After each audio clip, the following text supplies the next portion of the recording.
Po ating Fisher Price, 4-in-1 na po siya. Bakit? Ganyan, pwede siyang ganyan. Nandun yung piano. Ito yung mga toys. Ang ganda, this is brand new po. Ayan. Mga disposable pull out po ito. Ayan o, wala halos gas-gas. Ayan. Ganyan yung ano niya, salamin.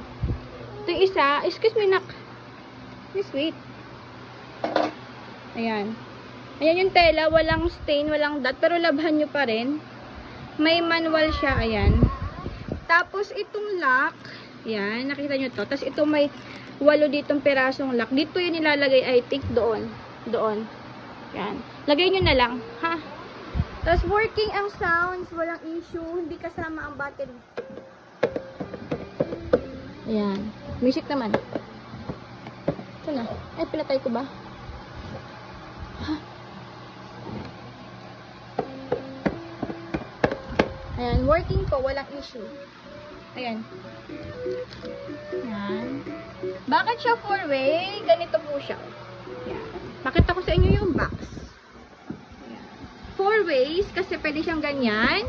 Ito pinaka-main. Kompleto po. Pwede siyang ganito. Nabe-bend. Pag malaki na si baby, kunyari, nakakaupo na siya. 4 months, 5 months, 6 months, pwede pa. Pero kung gumagapang pa lang si baby, yung mga toys, pwede nyo ilagay dyan. Ito yan, oh.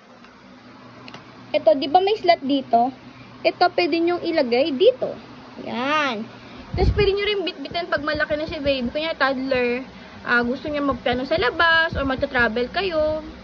1-year-old na yung anak nyo, pwede. Ayan. Bagong-bago po. At may box pa yan. Yan. Nakalagay dito yung lahat, oh. Kaya this is small pull-out display. Yan. Pwede siya maselan. O, diba nag-i-enjoy na siya. Kompleto siya, oh. May teeter. Teeter yan, oh.